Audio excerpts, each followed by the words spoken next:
Es precisamente el tiempo en que nosotros estamos viviendo, es tiempo de apostasía. No es tiempo para dormir, no es tiempo para descuido, no es tiempo para ni siquiera descuidarnos, y es el tiempo en el que nosotros tenemos que cuidarnos de nuestros propios hermanos, incluso. ¿Saben por qué?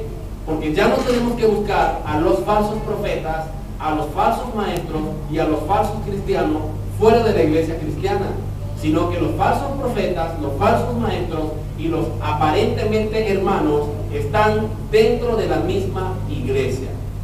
Entonces, amados hermanos, voy a colocar esto aquí que suena como una chicharra. Realmente vamos a movernos en la Biblia. Nuestro primer tema hoy se llama, el tema de esta serie, la apostasía. El primer tema lo vamos a titular las pruebas débiles de la conversión. Las pruebas débiles de la conversión cristiana. Ese es nuestro primer tema. Vamos a refutar a la luz de la Biblia que hay evidencias en las que se basan o se agarran algunos cristianos, pseudoprofetas, pseudoapóstoles, pseudo-televangelistas, para esgrimir o sostener que son gente de Dios porque están acompañados de ciertas pruebas. Vamos a movernos, por favor, en el libro de Mateo, Evangelio de Mateo, la advertencia que nos da nuestro Señor Jesucristo, porque este es un mes de alerta. Vamos a comenzar alertando a la iglesia, preparando a la iglesia para que tenga el discernimiento y aprendamos nosotros a diferenciar entre lo verdadero y lo falso. Que nosotros podamos tener, amados hermanos, esa capacidad de poder distinguir y diferenciar entre lo que es correcto y lo que no es correcto, entre lo que es verdadera doctrina y falsa doctrina, entre lo que es ser un verdadero cristiano y lo que no es ser un verdadero cristiano. Mateo 7:21 nos dice la palabra del Señor de la manera siguiente. ¿Lo tienen? Dice la palabra de Dios: no todo el que me dice Señor, Señor, entrará en el reino de los cielos, sino el que hace la voluntad de mi Padre que está en los cielos. Muchos me dirán en aquel día. Aquel día se refiere al día cuando Cristo venga, al día del juicio, al día en que tenemos que darle cuenta a Dios. En aquel día muchos le van a decir al Señor de la siguiente manera: Señor, Señor, ¿no profetizamos en tu nombre y en tu nombre echamos fuera demonios y en tu nombre hicimos muchos milagros? Y entonces, ¿qué les va a declarar el Señor Jesucristo? Jesucristo dice: yo les voy a declarar: nunca os conocí, apartaos de mí, hacedores de maldad. El Señor Jesucristo, advirtiendo a sus seguidores, a los discípulos, y esta mañana advierte a la iglesia que cuando Él venga, el ambiente de la iglesia va a estar acompañado ¿de qué? De señales, de prodigios, de milagros. Actualmente, amados hermanos, cuando Cristo vaya a venir, y ya lo estamos viendo en nuestra actualidad, estamos notando que se están levantando pseudoevangelistas o teleevangelistas, se han estado levantando, haciendo señales, prodigios, echando fuera demonios y profetizando en el nombre del Señor.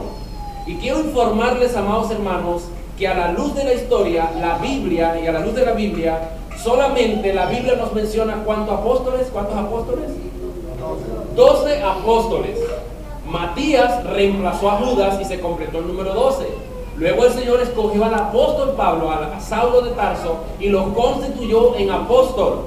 Recordemos nosotros que Matías no trascendió, porque Matías fue escogido para sustituir a Judas, pero Matías no fue escogido por el Señor, sino que los discípulos se apresuraron y sin buscar la dirección de Dios echaron suerte, y al echar suerte, la suerte cayó sobre Matías. Habían postulado 2 candidatos para escoger el sustituto de Judas, porque el número de Dios es 12.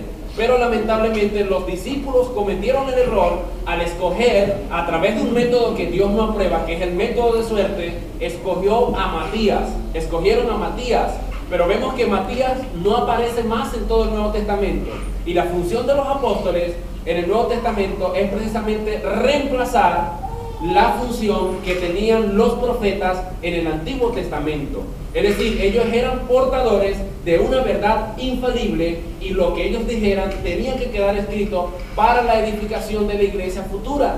Por lo tanto, ¿qué aporte nos deja Matías?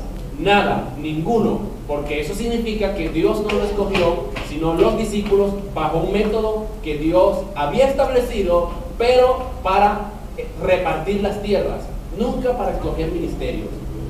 Entonces, amados hermanos, Dios no escogió a Matías porque Dios ya tenía un candidato que sabía que iba a escoger, y con el paso del tiempo, en el mismo tiempo casi contemporáneo con Matías, Cristo decidió escoger al verdadero sustituto de Judas, que es en este caso el apóstol Pablo. Hay condiciones en la Biblia para seleccionar a un apóstol. ¿Saben cuáles son esas condiciones? Número uno, que eso lo vamos a ahondar a medida que, porque tenemos 4 temas que vamos a tratar en este tiempo de apostasía, en estos 4 semanas. Hoy estamos tratando el tema de la falsa evidencia, y la semana que viene vamos a hablar el tema de las declaraciones de fe y las falsas enseñanzas. Luego vamos a estudiar en el tercer tema, para que usted esté pendiente y traiga su lápiz, vamos a estudiar la unción. ¿Qué es la unción? Se transfiere la unción. Vamos a ir estudiando esta serie, y por último vamos a cerrar con el tema de la prosperidad.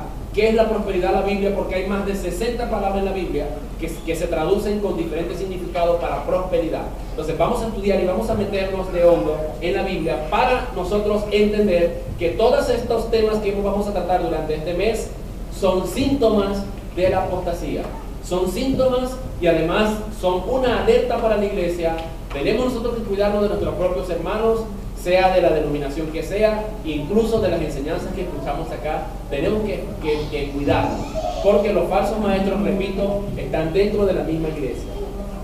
Y Cristo nos alerta y nos dice, ¿verdad?, que tenemos que tener mucho cuidado, porque la principal característica, como lo vamos a ver en los próximos minutos, la principal característica de los falsos maestros, de los falsos ungidos, de los falsos elegidos, de los falsos profetas de nuestro tiempo, del tiempo de la apostasía, ¿quién me puede decir cuál es?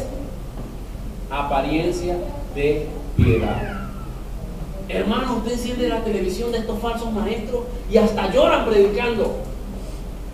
Oye, impresionan, que uno dice, wow, este hombre sí es piadoso. Y cuando hablan dicen, yo estaba, hermano, dormido y me levanté a las 2 de la mañana y me puse a orar desde las 2 hasta las 5 de la mañana, para impresionarte y darte a entender que tienen una vida devocional y una vida muy consagrada y espiritual ante Dios. Siempre resaltan, el Señor me dijo, y uno dice, oye, el Señor sí me dice cosas, vale, y a mí no me dice nada. Dios me habla a través de la Biblia. El Señor me dijo. Estos son los síntomas de la apostasía. El Señor me dijo, el Señor me habló, Dios se me apareció en sueño, tuve una visión, mira, un éxtasis, y cuanta loquera se le ocurre a la gente decir, lo dicen. Amados hermanos, estamos viviendo un tiempo de apostasía, y tenemos nosotros que estar con las parabólicas encendidas, alertas como el chapulín colorado, con las antenitas, ¿verdad?, bien levantadas para detectar el peligro.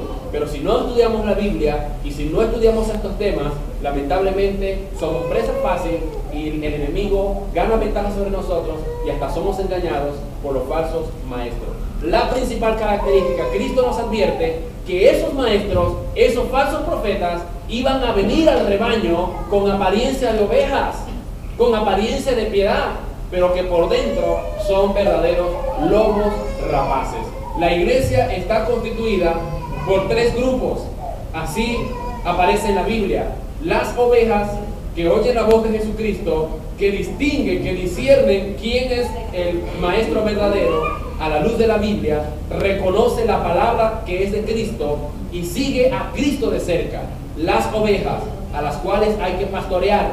Por eso en cada iglesia Dios ha constituido ancianos, pastores, para cuidar del rebaño. Tenemos los cabritos, que esos no son ovejas, simplemente están en la iglesia, pero se pueden convertir, pueden llegar a constituirse en ovejas. A ellos hay que convertirlos. porque son aquellos cristianos, pero son cabritos que van de iglesia en iglesia. Me voy por aquí, mañana estoy allá, pasado mañana soy mormón, pasado mañana soy un testigo de Jehová, pasado mañana soy de sana doctrina, la otra semana estoy en la bautista, la otra semana estoy en la pentecostal, la otra estoy en la libre. Esa es una característica de un hermano cabrito. Hay que convertirlo para hacerlo oveja del Señor, como la canción de la cabrita que canta Wilcari, ¿verdad? Y tenemos también los lobos rapaces, a los cuales hay que cazar, determinar quiénes son y echarlos fuera de la iglesia. Drásticamente en esta iglesia hemos expulsado a dos falsos cristianos que no son cristianos verdaderos, y aunque tienen apariencia de piedad y tienen un